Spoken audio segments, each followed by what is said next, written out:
You are watching Retro Television.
Dartmoor Prison, isolated from the outside world by walls of granite.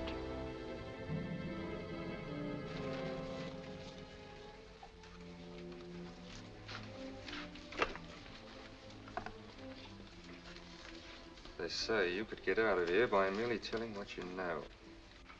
You may or may not be another Scotland Yard bloke, but I'll give you the same answer I gave the others. I still have 2 years, 8 months, and 6 days left in which to make musical boxes. That'll be sold at auction for the benefit of this delightful sanctuary. And I intend to serve them.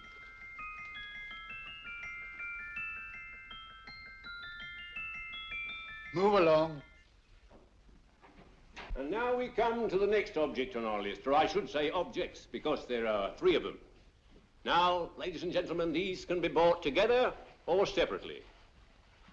Now, these beautiful little musical boxes only arrived this morning, and I didn't intend to put them on the auction block until later, but I'm going to sell them now.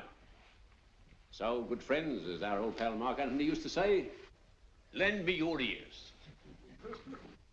And what do you hear? Right. The beautiful tinkle tinkle of a musical box. What a lovely trinket. What a beautiful gift. Created and made by loving hands. A thing of beauty and utility. I was going to start with £5.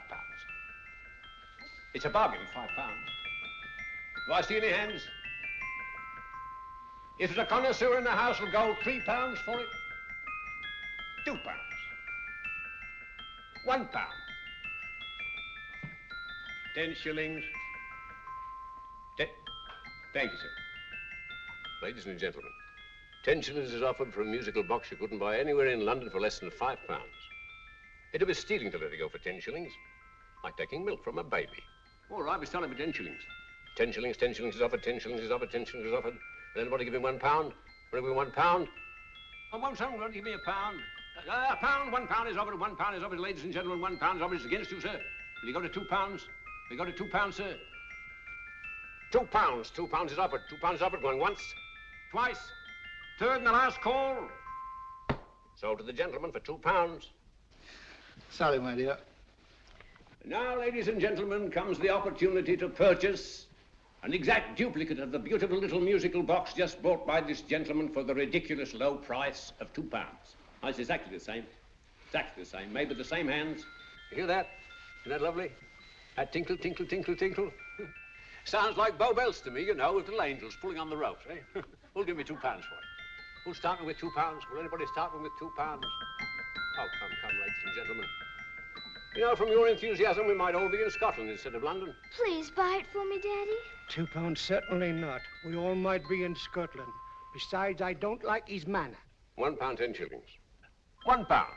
£1 is ours. £1 is offered. £1 is offered, going £1. Any advance? Going once, going twice, the third and the last call.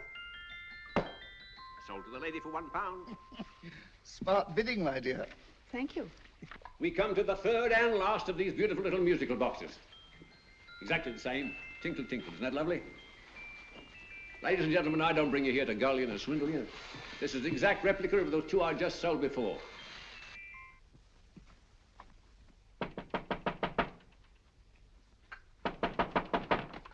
We're closed. But this is extremely important. Come in, sir, come in. I'm sorry to disturb you, but I was unfortunately delayed from arriving in time to bid on certain articles which I was rather anxious to obtain. Oh, perhaps they weren't sold, sir. We are carrying several things over. What might the articles be, sir?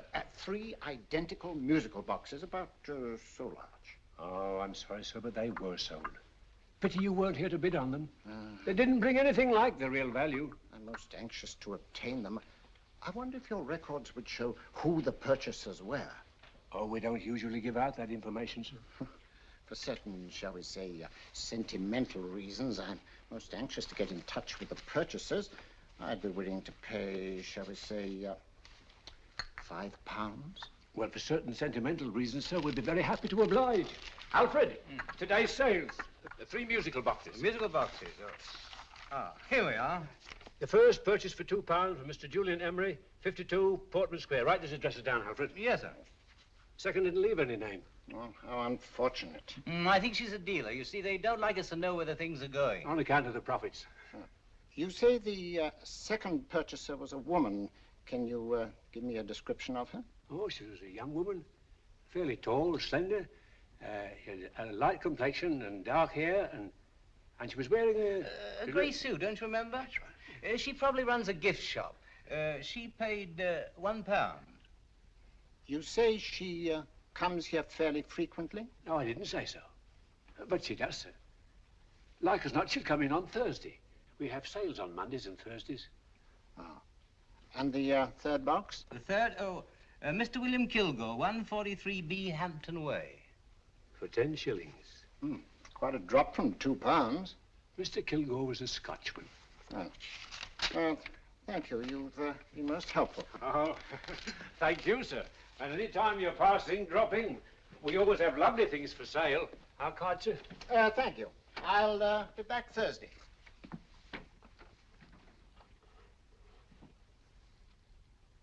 The message reached us too late. Musical boxes are being sold. Well, let's get out of here.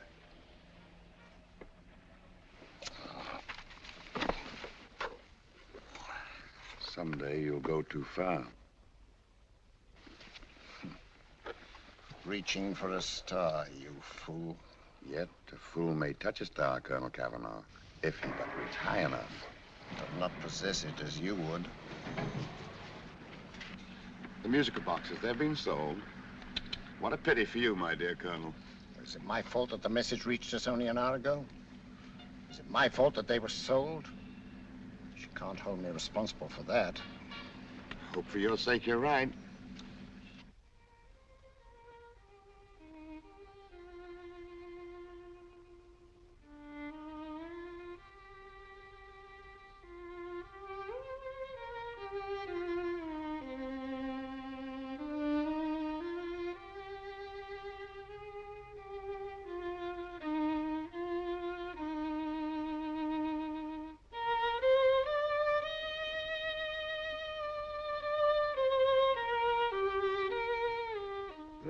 Upon you tonight at 7:45, a gentleman who desires to consult you upon a matter of the very deepest moment.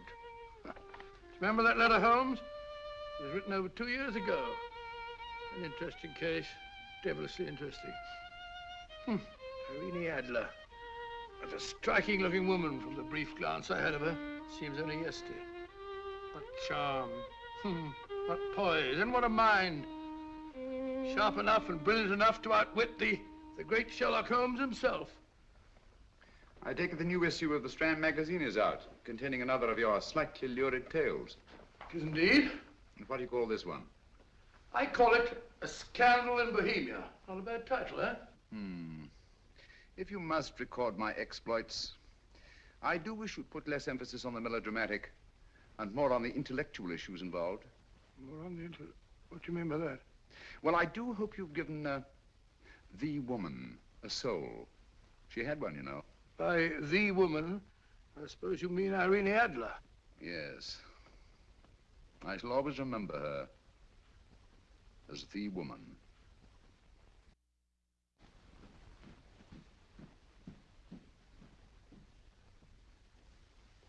Come in.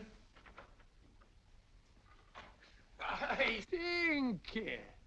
That's him, old boy. How are you? How are you, old boy? I haven't seen you for years. I want you to meet my old friend Sherlock Holmes. Holmes, this is Stinky. In other words, Julian Emery. How do you do, Mr. Emery? Watson has often spoken of you. Oh, has he? Yes, we were at school together. Yes, more years ago than I care to remember, but you didn't come in here just to remind me of that. No, I just happened to be in the neighborhood and saw your lights burning, so I took the liberty of looking you up. Still writing your mystery stuff? Yes, there's a new one out this week.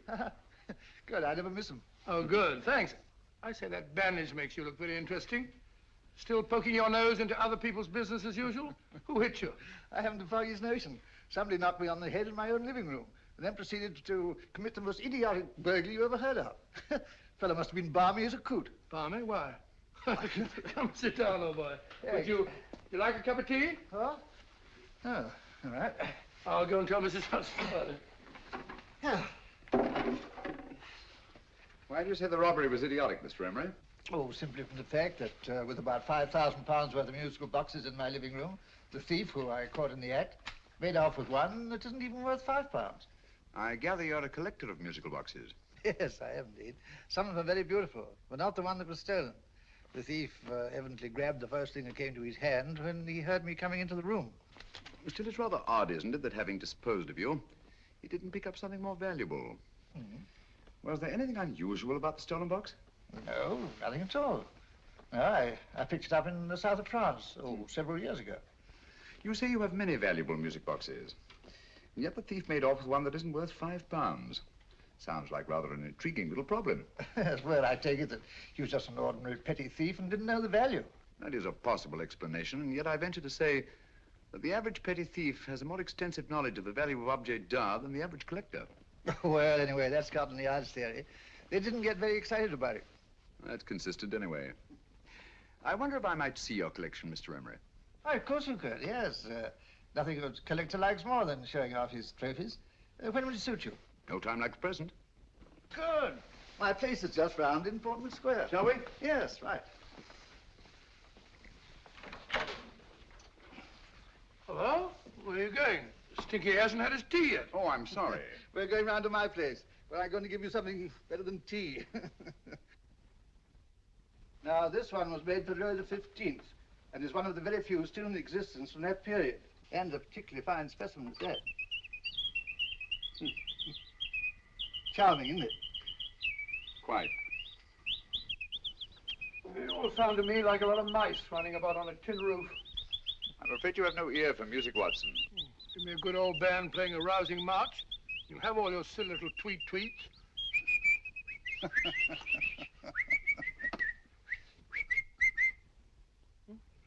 Another room. Just a minute.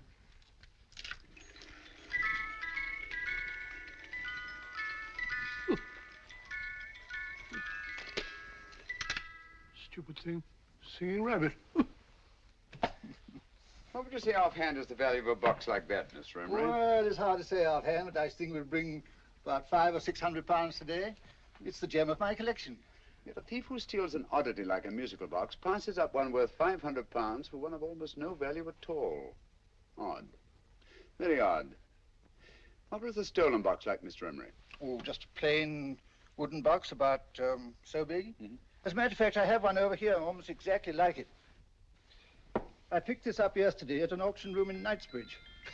Paid only £2 for it. Of course, I wouldn't in the ordinary way add one like this to my collection, but the tune intrigued me. I'd never heard it before.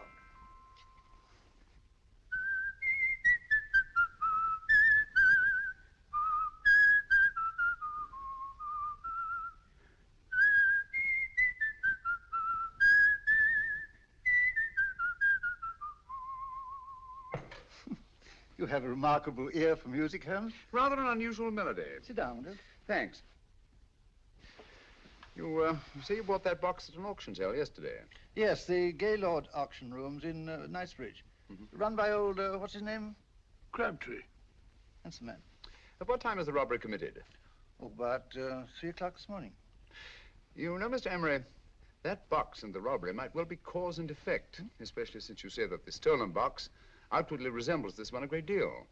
And Scotland Yard were not particularly interested, eh? Oh, yes, but I wouldn't blame him for that, especially as I told him I was quite unable to describe the thief, except, of course, for the fact that it was definitely a man. All you remember is that you came in here and someone struck you on the head. Yes, the next thing I knew, my man was trying to revive me. It might be wise for you to put that box away somewhere and lock it up. Oh, I don't think that's necessary. Besides, everything's insured. Well, at least if any further attempts at robbery are made, I'd suggest that you call the police, rather than running into any personal danger. Oh, come, Holmes, aren't you being a bit of an alarmist? Possibly. Well, I must agree with old Stinky. Seems to me you are making rather a mountain out of a molehill. Molehill is the word, old boy, and it's time you were in bed. Thanks so much for letting us see your place. Now, it's been glad meeting you. Holmes, I can't understand why you were so mysterious. Seems to me the petty thief explanation was the only sensible one. Really? Yes, I can't see how you can believe it was anything else. I didn't say I believed it to be anything else. The petty thief theory is the obvious one, I grant you. However, it's often a mistake to accept something as true merely because it's obvious. The truth is only arrived at by the painstaking process of eliminating the untrue. We are not able to do that in this case, without further data. Rubbish, you're pulling my leg. You're trying to turn a tuppenny halfpenny robbery into an international plot. No, I'm not. I just hope that your friend Stinky is a little more cautious in the future, just in case.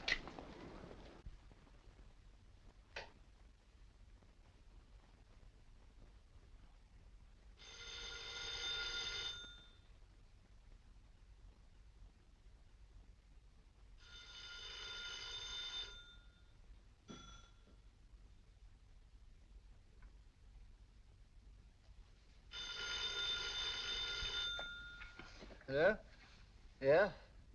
Julian Emery here. Who? Why, of course I remember you, Mrs. Courtney. Yes, you're the one bright spot at that appallingly dull affair of Lady Sanford's. Huh? Of course it isn't too late to come round. Yes, I shall be delighted to give you a drink. I tell you what, come straight up and I'll leave the door unlatched. Right, well, 15 minutes? Good. I shall be counting each moment. No, I mean that, really. Right, goodbye.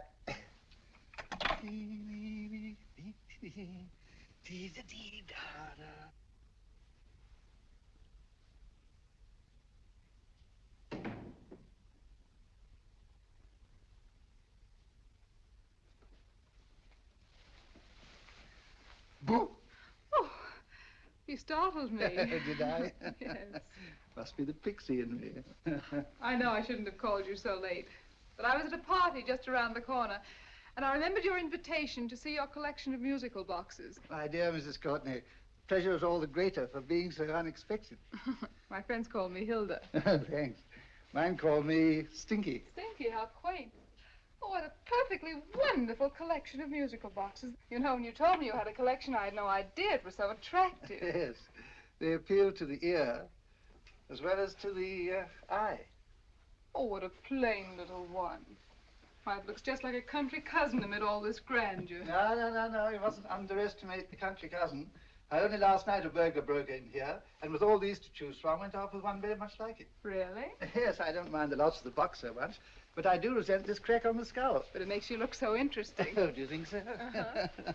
It's funny, that's what old Fatso said. Fatso? I mean, Dr. Watson. He was here this evening with a friend, Mr. Holmes. He's interested in my collection, too. Sherlock Holmes? Yes. Do you know him?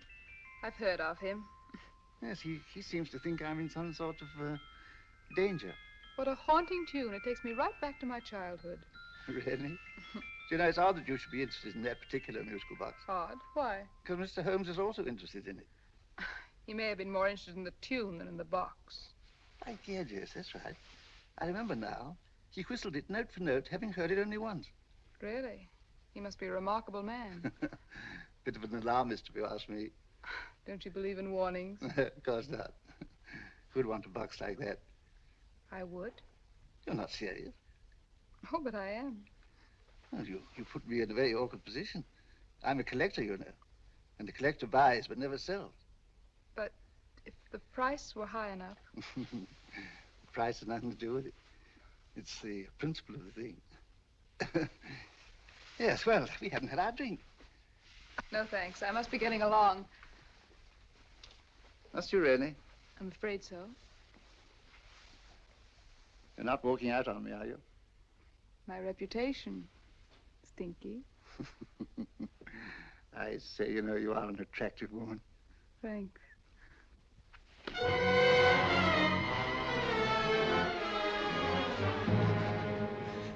You fool. I told you to wait outside. What did you have to kill him for? All I had to do was walk out with this. He held you in his arms. Don't touch him. Don't touch anything. Now get out. I'm sorry. You're sorry. What about me? This is murder. What about Scotland Yard? What about Sherlock Holmes? Now get out!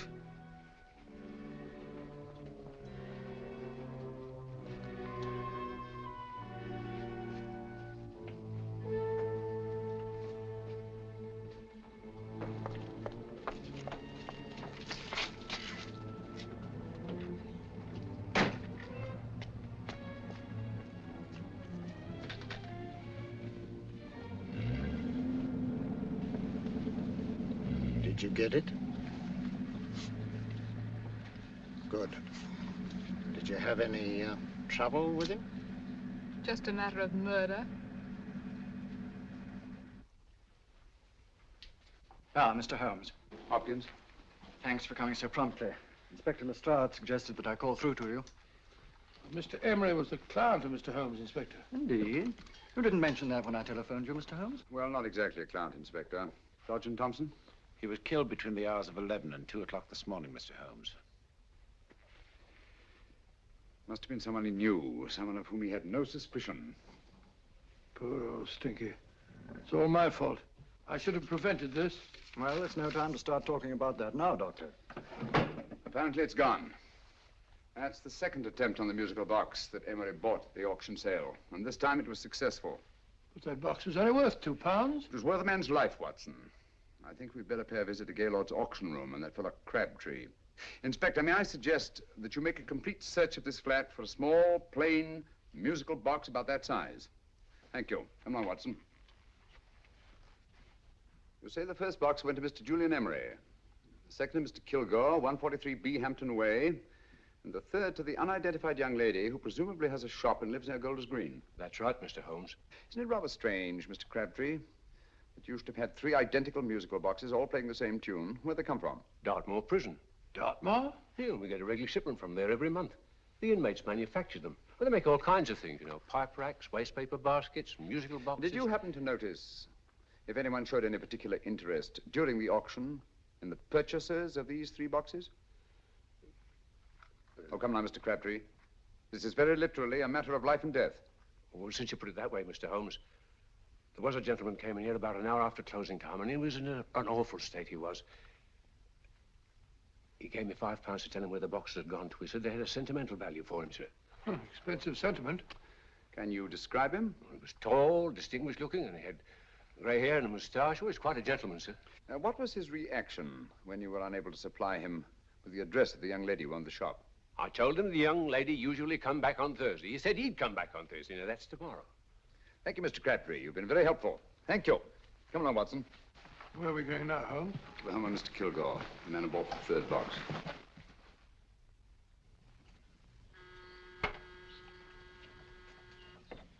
But hang it all, Holmes, how do you know those other 2 musical boxes are of any importance? I don't, but I certainly have no intention of waiting until the owners are murdered to find out. No one at home. I hope that's the explanation. I'll have a look through this window.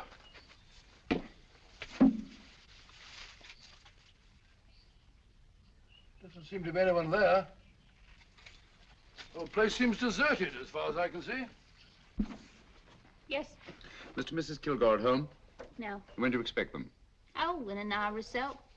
There's no use your hanging about. They don't buy nothing from peddlers. Peddlers? My good woman, this is Mr. Sherlock Holmes. Sherlock Holmes? Oh, go on. Do you mind if we come in and wait? My business is rather urgent. Well, I've got to go out and do my shopping. And I don't know as Mrs. Kilgore like any strangers nosing about. Quite all right, I assure you. Well, I've got to be off. You two wait in the parlor. And no smoking either. Mrs. Kilgore says it smells up the house. Funny old girl, Holmes.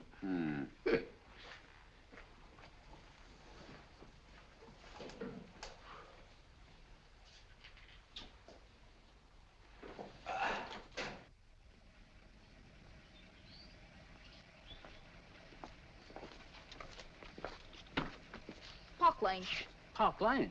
And what would the likes of you be doing in Park Lane? Now, don't worry about the fare, Ducky. If you knows how to get to Park Lane, up it.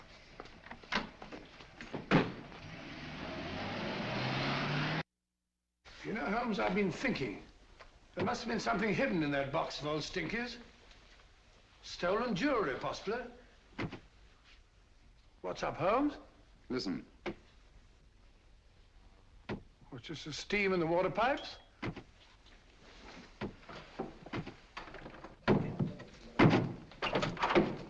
Watson! Great Scott! Come on, Holmes. Get on the chair here.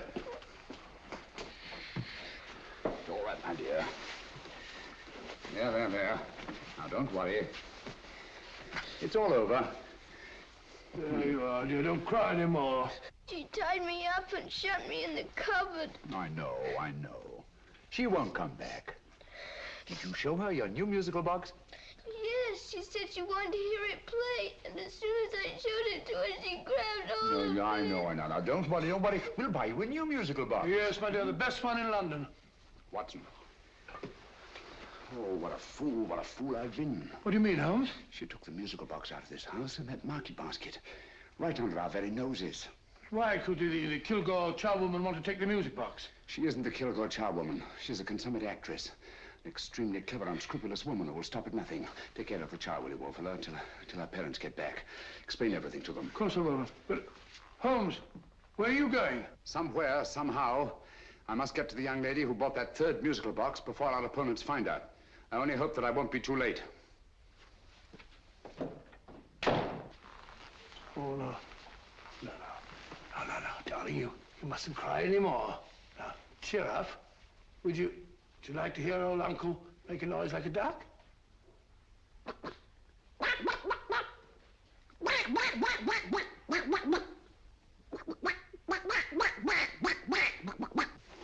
Oh, sorry.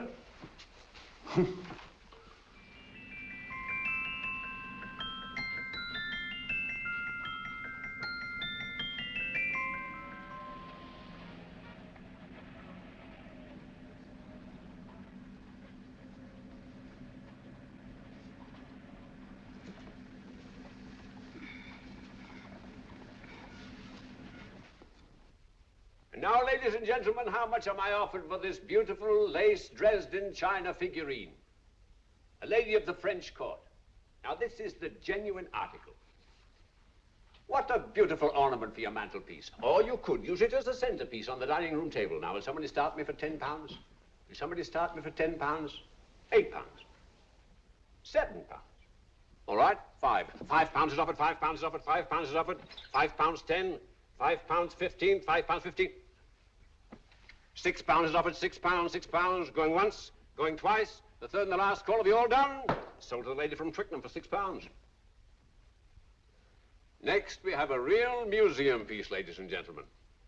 A fine 19th century doll. The costume an exact replica of the holiday clothes worn by the Hungarian peasant women.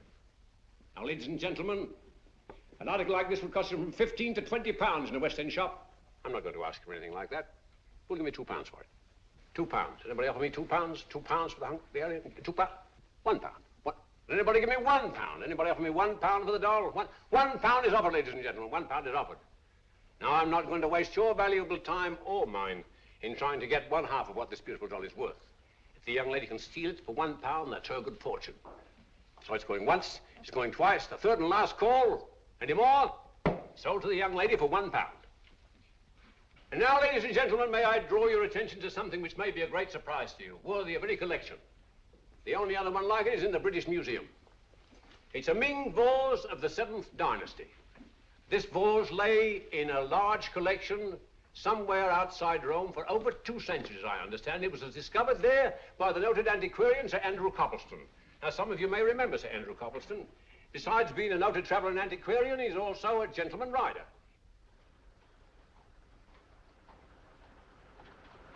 The girl with the parcel in her hands, that's her. Are you sure that's the girl? Well, she fits perfectly the auctioneer's description.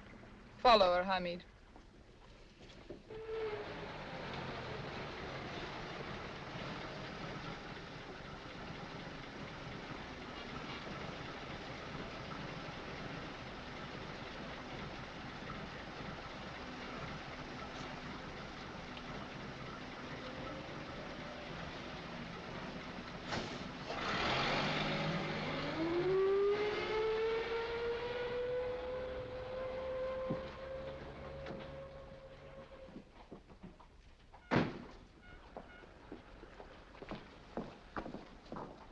It's lovely, dear. And only £1.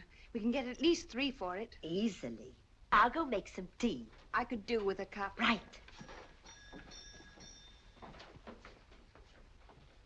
Good afternoon. Good afternoon. I'm looking for a birthday gift for a 7-year-old girl. What would you suggest? We have some lovely dolls. Now, this Hungarian I think peasant- she has enough dolls already. Books are always welcome. Well, I'm looking for something a little different. Well, that's rather cute. What is it? Well, that's a musical box. Children always love them. And this is an exceptionally nice one. It plays many tunes.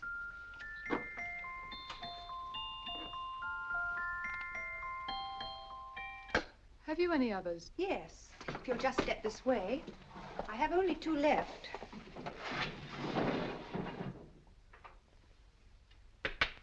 How nice.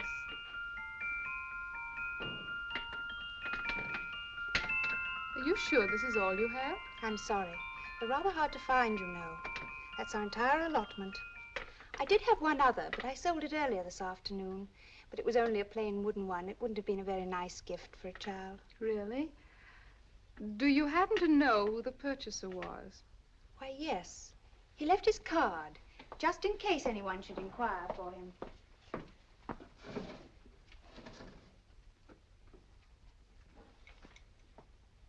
How interesting.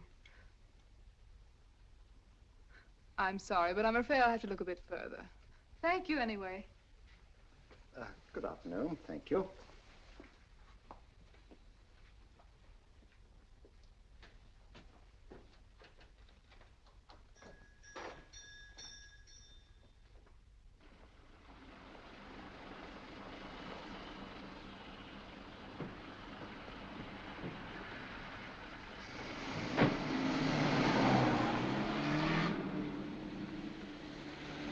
Heavy! Follow that cab. Here now, what? Scotland Yard. Hop in.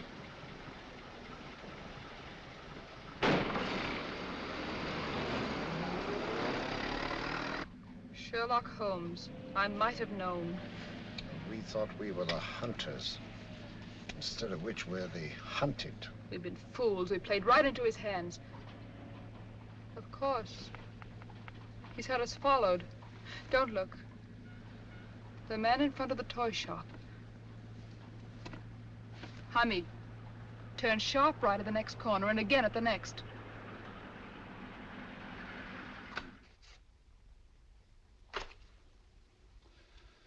No photograph of her, Commissioner, as I expected.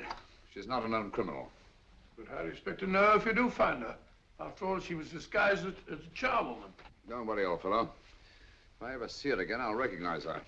Well, it won't be long till we know who they are and from where they operate. Who's covering them? Sergeant Thompson's following them, sir. They won't get away from him. He's a good man. We could have arrested them at Clifford's toy shop if we had any proof. But we know that they killed Emery. Proof, my dear fellow. We must have proof. We have x-rayed it, sir. There's nothing whatever concealed in the box. We'll have a look at the plates.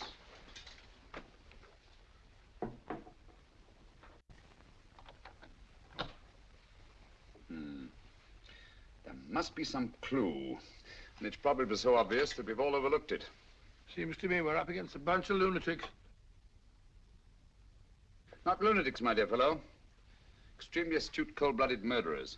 What can these little musical boxes have in them that's so important? Don't forget they were made in Dartmoor prison. You can smuggle stuff into prison, but not out. Do you want us to break the box apart, sir, to see if there's anything the X-ray hasn't caught? No, not yet. Do you mind if I take it? Certainly. Thanks.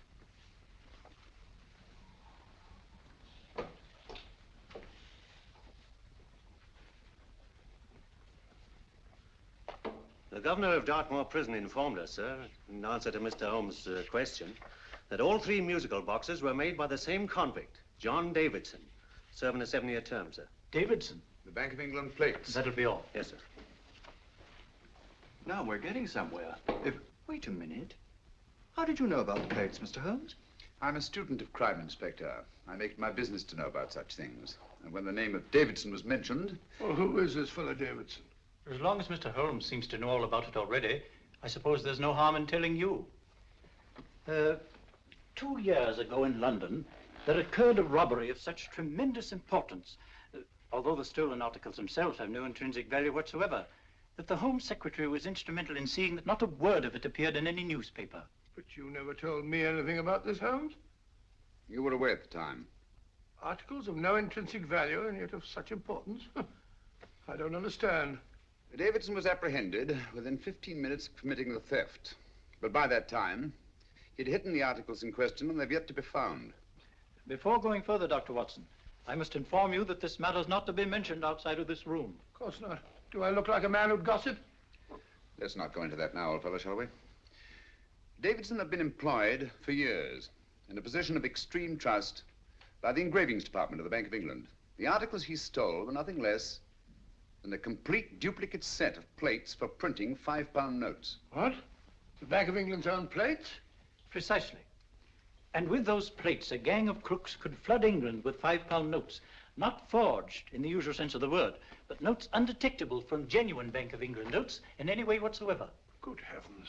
Any whisper at all might have resulted in enormous damage in shaking public confidence in the Treasury. We tried everything after we arrested Davidson. Offered him a shorter sentence if he'd tell us where he'd hidden the plates.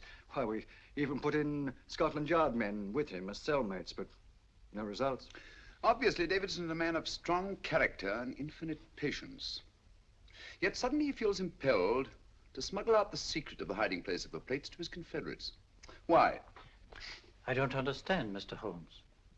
Well, for example, has the Bank of England made any plans to radically change the design of the £5 note so that in, say, 7 years from now, notes made from the stolen plates would be worthless?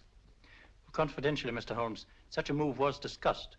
But replacing all the £5 notes in circulation would be such a Herculean task that nothing's been done about it as yet. I see. Of course, there is another possible explanation. Davidson didn't have much time to find a hiding place before he was captured. He may be afraid that the plates will be accidentally discovered before he's released.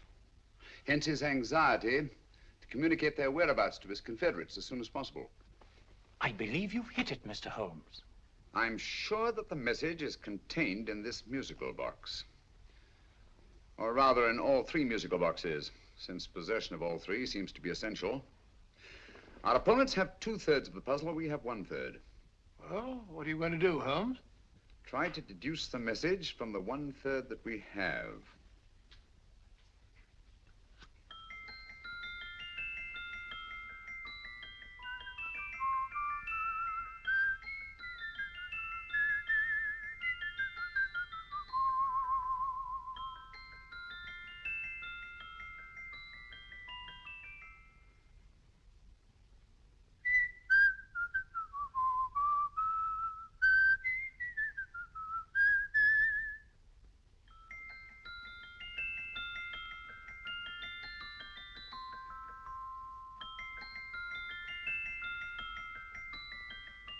It's the same tune as the one played by Emery's musical box.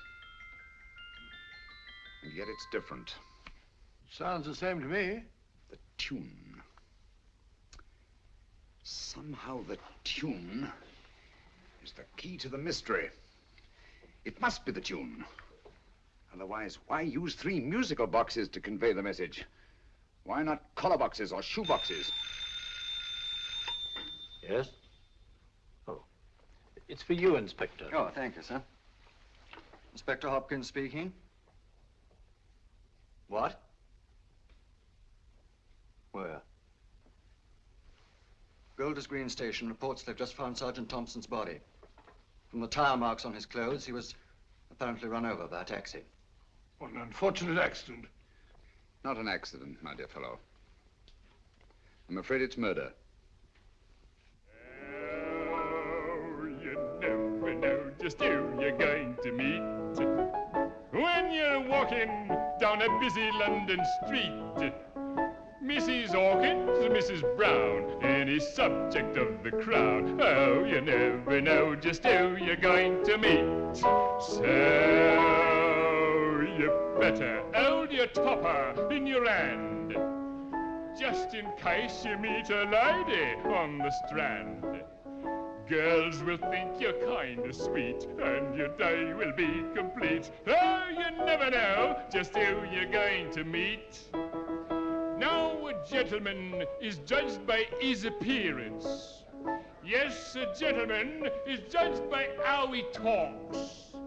Now he's much better off when he's acting like a toff, especially if he's taking him a walk. What on earth is this outlandish place? A rendezvous for actors. Actors? Buskers, old boy. You've seen them 1,000 times. Actors who entertain the queues, waiting outside theaters.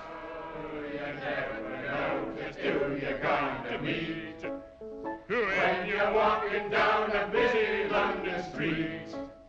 So you better wear your best, how it pays to look your best, 'cause you never know just who you're going to meet. So you better keep your manners right in view, just in case a lady gives a how'd you do. Keep your trousers in a pleat, shine your shoes and keep them neat, 'cause you never know just who you're going to meet. Blimey. Mr. Holmes. How are you, Joe? Never met him. And yourself? Fine, thank you. I want you to meet a friend of mine, Dr. Watson, Joe Sisto. Oh, well, any friend of Mr. Holmes is a friend of mine. Hi, Joe. He did me a good turn once that I'll never forget. Yes, I cleared Joe of a most unpleasant charge. Murder, no less. Oh, really? By proving to the satisfaction of the police that he was busy at the time blowing open someone's safe. That's right, Governor. Good gracious me. Joe, now you can help me. Come on, buzz off, buzz off. Come on, up it, up it. Can't a gentleman have some peace and quiet around here? And you too. There you are, Mr. Holmes. Now we can have some peace and quiet around here. Thank you, Joe. There's £5 in this for you. Well, I wouldn't want to take it on myself, sir, but I can get somebody to do it for you for half of that. You don't know what the job is yet. For £5? Murder, ain't it? What? No, Joe, not murder, just music. I want you to identify a song for me. Oh, there ain't a song that's been written that I don't know. That's why I came to you. Of course, the violin is more my instrument, but, oh, well, here we go. Now, listen to this, Joe.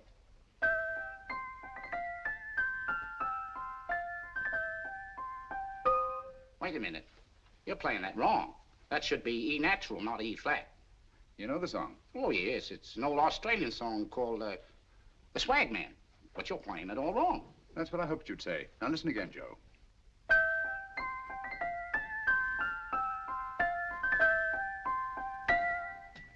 That's the same tune, all right, but you're making different mistakes than you did the first time. No, not mistakes, Joe. Call them variations. Here, play the song for me, will you, the way it's written.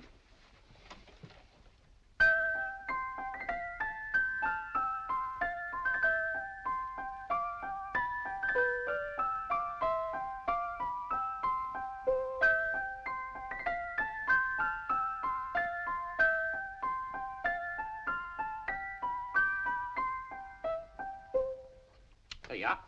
Thank you, Joe. What's it mean, Holmes? Are you onto something? Perhaps. I don't know yet. It's probably a code of some sort. Joe? Could you write the song down for me?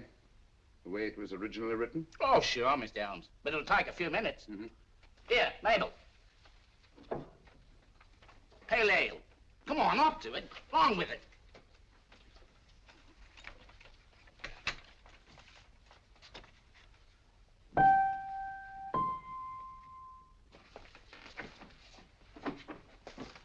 Well, obviously it isn't the lyrics. No combination of those words made any sense at all.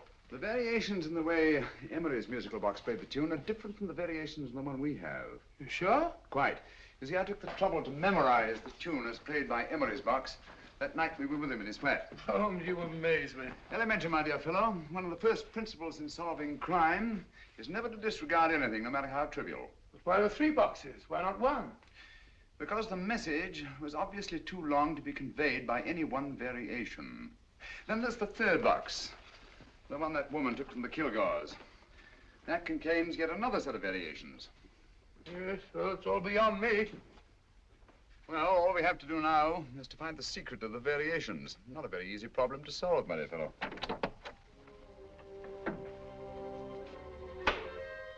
Hello. What's up? We've had company.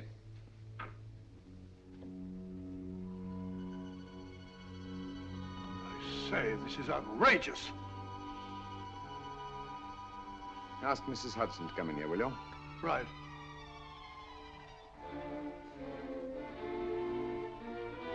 Mrs. Hudson? Yes? Oh, there you are. Will you come up here at once, please? Oh, coming, sir.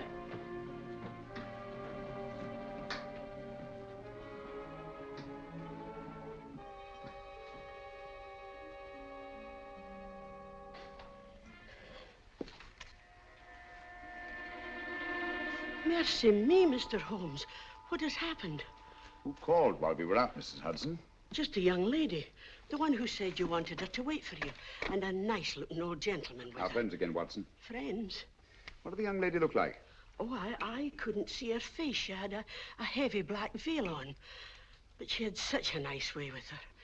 Oh, I'm sorry, Mr. Holmes, if I've done anything wrong. But you did say I should always let clients come in and wait for you. Don't worry, Mrs. Hudson, don't worry. You had no way of knowing. It's quite all right, quite all right. Now, don't worry, Mrs. Hudson. Don't worry. Well, where on earth's the musical box? They didn't get it. Didn't get it? Where is it? It's in your hand. Huh? In that biscuit jar. Take the biscuits off the top.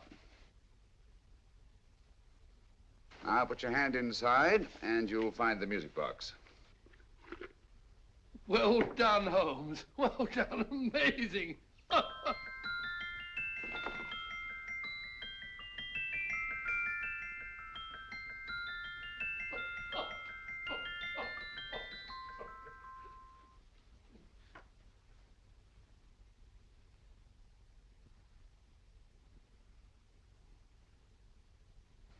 Whew.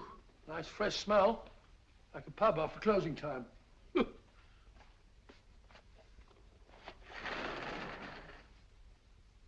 I say, Holmes.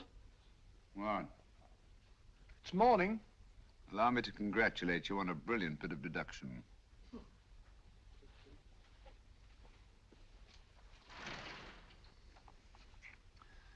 It's not a transposition, not a polygraph transposition, not a trigraph, nor any known form of decoding. How about the Morse code? Have you tried that? Yes, at about 3 o'clock this morning. I'm sorry, old man. I was only trying to help.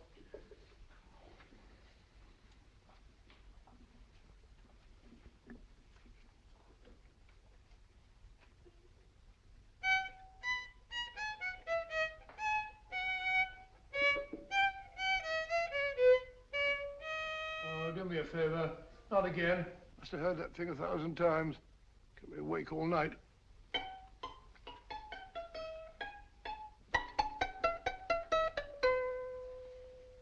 Not a very distinguished composition, I grant you. You know perfectly well I don't know one tune from the other. When I was a kid, my people tried to have me taught the piano. I've always felt sorry for that old teacher of mine. The poor old girl finally reached the point of numbering the keys for me. 1, 2, 3, 4. Even then, I never progressed beyond... Numbering the keys, Watson. The 19th key of the keyboard is the 19th letter of the alphabet. S. Here. Write it down when I give it to you, old fellow, will you? The first altered note. Write S first. Now, the 8th key is H.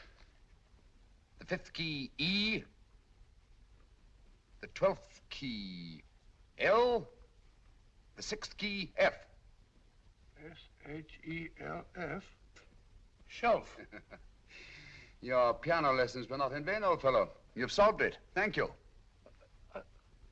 Thanks, Owen. Hold it. We now have 2/3 of the message. Behind books, third shelf, secretary, Dr. S. Presumably, these are the first and second portions of the message. And this gang has the first and third parts of it. Precisely. Then it's a stalemate? Yes, Commissioner, but we can't leave it like that. There's no doubt in my mind that they'll try to secure our third of the message that's missing. Well, I assume you've taken every precaution to guard the Clifford music box. Oh, yes, it's carefully hidden at Baker Street with Dr. Watson on guard. However, I'm reasonably certain that, difficult as it may be, we can find the plates even without the missing part of the message. Behind books, third shelf, secretary, Dr. S. Well, outside of the fact that Davidson hid the Bank of England plate somewhere in London, Mr. Holmes, I don't see that we've progressed at all. Allow me to point out to you, sir, the key words, Dr. S. It looks as if the plates were hidden in the house of the doctor. Whether S stands for his first or last initial remains to be determined by a process of elimination. Well, there must be 10,000 doctors in London with S for a first or last initial. Precisely. And every one of them will have to be questioned in person. That's why I say this is a task for Scotland Yard. It's a task, all right. But Scotland Yard has searched worse haystacks and found the needle. Well, for the time being, I'll leave the matter in your hands, gentlemen. We'll call you if and when we get a lead on our mysterious Dr. S. Thank you. In the meantime, I intend to follow up a little clue concerning a cigarette.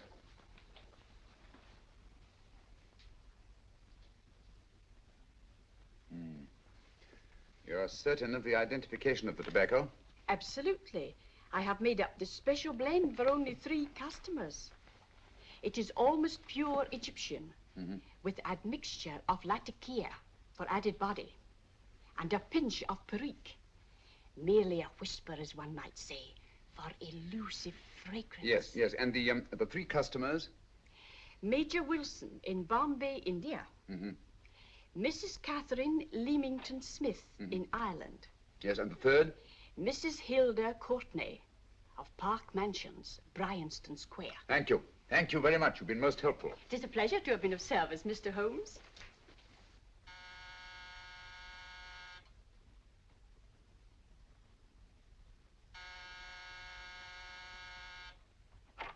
Yes? Mrs. Courtney? Yes. My name is Sherlock Holmes. Oh, do come in. Thank you. I've heard of you, of course, Mr. Holmes. I believe we have a mutual friend in Sir Edward Brookdale.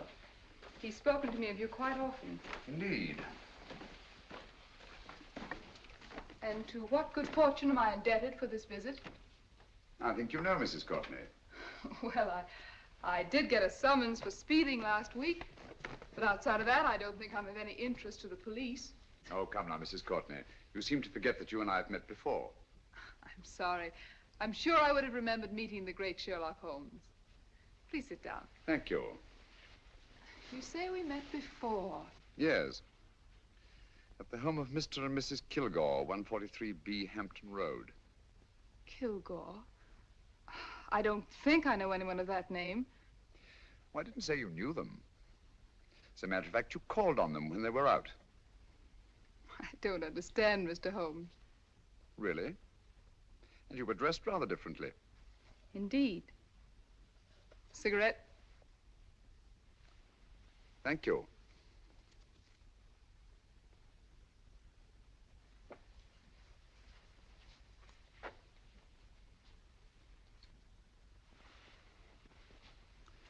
Thank you.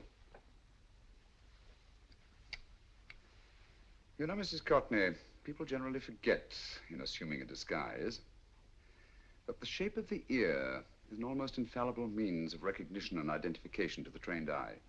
Evidently, you've mistaken me for someone else. Oh, no, not at all. Though naturally, I expected your denial. But when you paid your visit to my rooms at Baker Street, you carelessly left behind another identification. They're, identical, aren't they? Yes, I must admit they are. You see, Mr. Holmes, to catch one as clever as you, I had to use a very special lure. I knew you'd be unable to resist the bait of my cigarette, having read with great interest your monograph on the ashes of 140 different varieties of tobacco. I should advise you not to move, Mr. Holmes. I must congratulate you on your ingenuity, Mrs. Courtney. It was indeed a brilliantly designed trap. Thank you, Mr. Holmes. Praise from a master is indeed gratifying. I shall always cherish the memory of your flattering words. Memory? Precisely. I'm afraid these gentlemen have a most regrettable task to perform. Unless, of course, you care to turn over the missing musical box with your pledge to take no action against us in the future. I'm afraid that will be impossible. I thought that would be your answer. Hamid! Careful! Careful. There's no need to be unnecessarily rough with our distinguished guest. You realize, Mr. Holmes, that your demise will not take place here. The corpus delicti, you know. Well, naturally. Shall we go? It's so fearfully awkward having a dead body lying about. Don't you agree, Mr. Holmes? Another dead body shouldn't weigh too heavily on your conscience, Mrs. Courtney.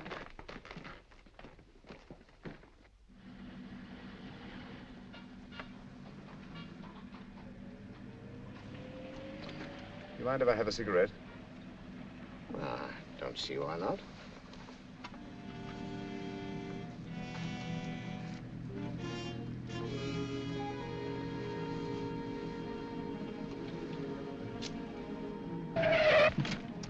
Be careful, Hamid.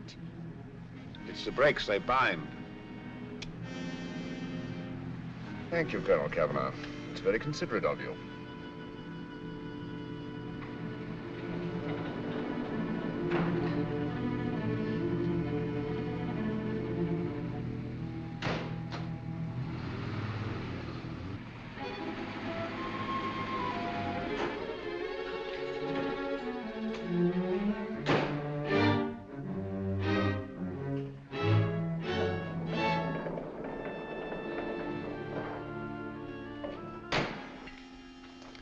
You'll be happy to know, Mr. Holmes, that your death will be a painless one. Hamid, attach this to the motor of the taxi.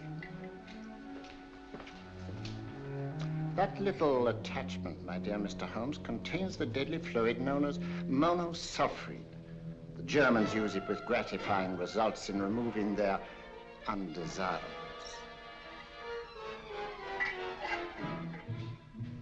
Start the motor.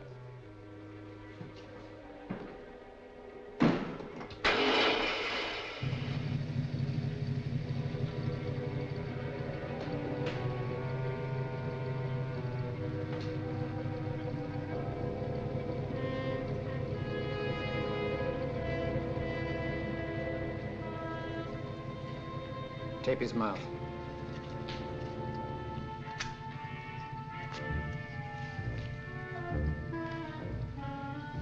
Now, up with him, Hamid.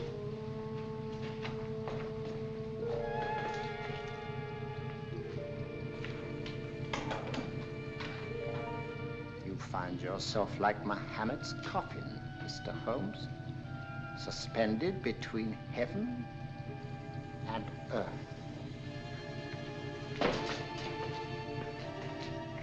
Plenty of fuel in the tank? Good. It would be too bad to have anything go wrong through so simple an oversight.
Good afternoon. Mr. Sherlock Holmes? No, I'm Dr. Watson.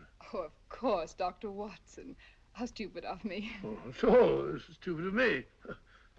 Won't you come in? Well, I really came to see Mr. Holmes. Oh, I'm afraid he's out. I don't know when he'll be back. Perhaps there's something I can do. Won't you sit down? Thank you.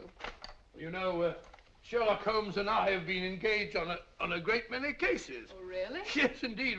As a matter of fact, this very moment, we're involved in one of the most baffling... Oh, well, won't you tell me your trouble, and I may be able to help you. That's very kind of you, Dr. Watson. Perhaps if I wouldn't be imposing too much. Imposing? Oh, there's no imposition. No imposition at all. A pleasure, I assure you. Now, tell me all about it, Miss Williams. Mrs. Williams. I live in Surrey, Dr. Watson, and I've come up to London in sheer desperation. My only sister has disappeared, and the local police seem utterly unable to find her. Well, Holmes and I solved a case exactly like that once. Very interesting, as far as I remember. I call it the adventure of the solitary cyclist. Oh, sorry. Now I come to think of it, it wasn't so very similar. Entirely different. I don't think what I was saying. Where were we? She's only 17, Dr. Watson, and until she disappeared last Thursday, she seemed to be in the best of spirits. Possibly a romantic entanglement? Oh, no, nothing of the sort. She left no note, didn't even pack a bag, no explanation. She just started to walk to the village from our house in broad daylight and simply vanished from the face of the earth. Oh, there. Might I have a glass of water? Glass of water. I'll have one in 1 minute.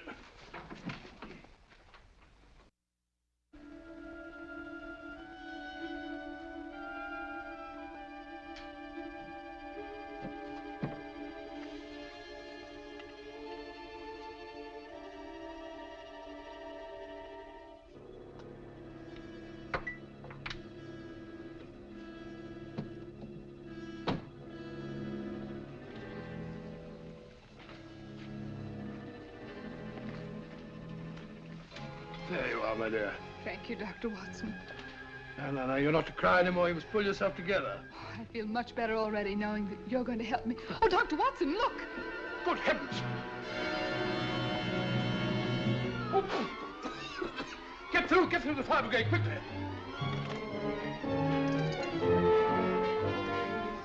Haven't you a fire extinguisher? By George, we have in the kitchen.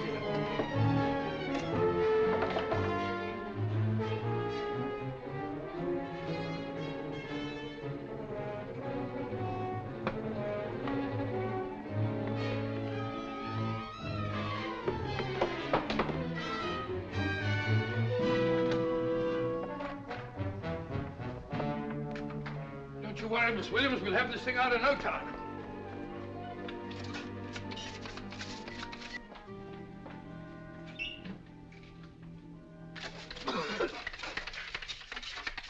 That's got it.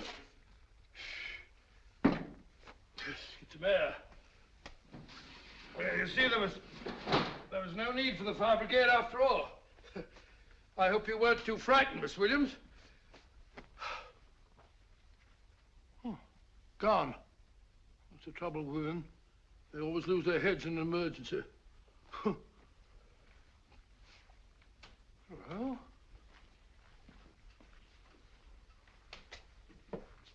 a musical box. Great Scott! Miss Williams!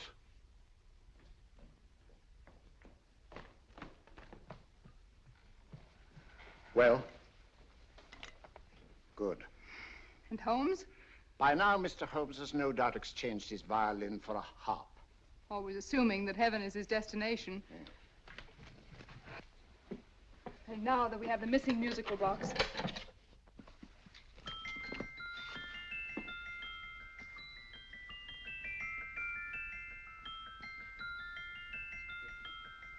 Nineteenth note.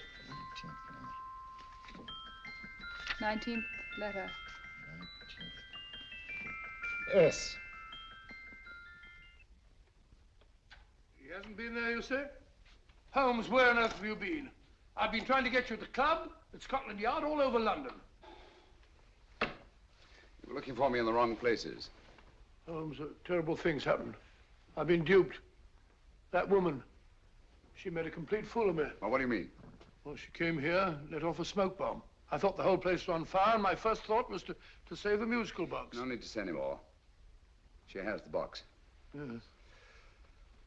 Don't blame yourself too much, old fellow. She's an extremely clever antagonist. Smoke bomb, you said? Well, you can console yourself with the thought that your charming friend is at least a reader of yours. What do you mean? If I remember correctly, you wrote about my little experiment with smoke and the cry of fire in a story you entitled A Scandal in Bohemia, which has just appeared in the Strand magazine. All right, old boy. Don't rub it in. Well, it may cheer you up to know that you made a fool of me, too. That cigarette stub was planted here for one express purpose. You're going to bandaging around this place. Bandaging? What's the matter, Holmes? You hurt? Explanations will have to wait until later. At the moment, we're faced with a problem which I fear is insurmountable. Come over here, old boy, will you? Right. Our opponents are in possession of all three parts of the code. And here are we, while the Bank of England plates pass into their possession. Cheer up, old fellow, cheer up. As Dr. Samuel Johnson once said, there's no problem the mind of man can set that the mind of man cannot solve. What's that, old fellow? I was just quoting Dr. Samuel Johnson. He said there is Thank you, Watson. Thank you. Hmm? Leaving the front reception room, we come into the main hall, where Dr. Johnson was in the habit of passing through to have his meager meals in the dining room opposite, in company with his friend and biographer, James Boswell. We will now pass up the stairway, which remains in its natural wood finish, just as it was when the good doctor was here. The framed etching on the wall is believed to have been presented to Dr. Johnson by the distinguished painter, Sir Joshua Reynolds. I've been told here that picture was given in by Mrs. Thrale, and it's definitely not a Reynolds. Is that important, my dear? Oh, I'm sorry. This way, ladies and gentlemen, please, this way. Move along, children, move along. The secretary's not on this floor. Patience, Hamid. I've a feeling My that... dear Colonel, with Sherlock Holmes out of the way, what could go wrong?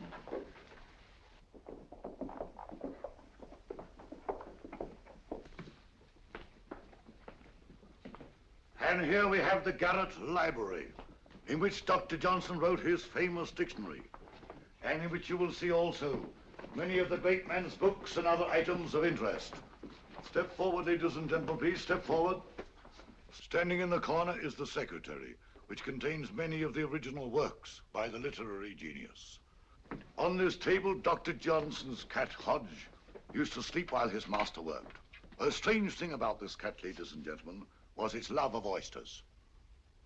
They do say that the dear doctor often went hungry to find the cat that delicacy. What a pity. Now we will visit the grey room, which is immediately below us, in which you will see the very bed in which Dr. Johnson died. What did he die of? Gout. Just gout. This way, ladies and gentlemen. Mind the steps, please.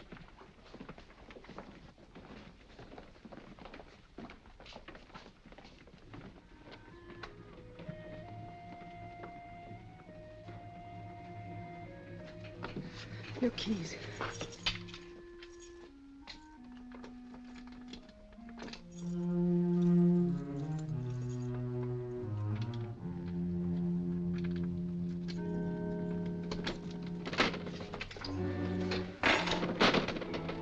Third shelf up.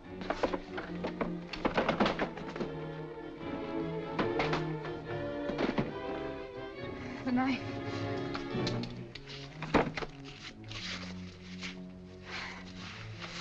Gentlemen, the Bank of England plates. Well, Mrs. Courtney, so we meet again. No, I shouldn't do that if I were you, Colonel Cavanaugh. I must congratulate you, Mr. Holmes. You're far more clever than I thought. Thank you, Mrs. Courtney. Praise from you is indeed gratifying. I shall always cherish the memory of your flattering words. Memory? Oh. Thank you. And now I have a most regrettable task to perform.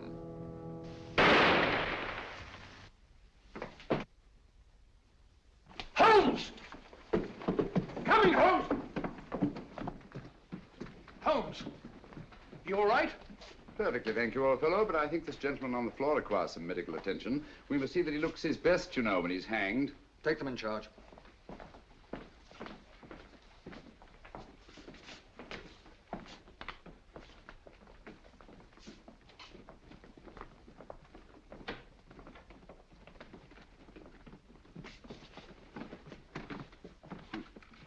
A brilliant antagonist.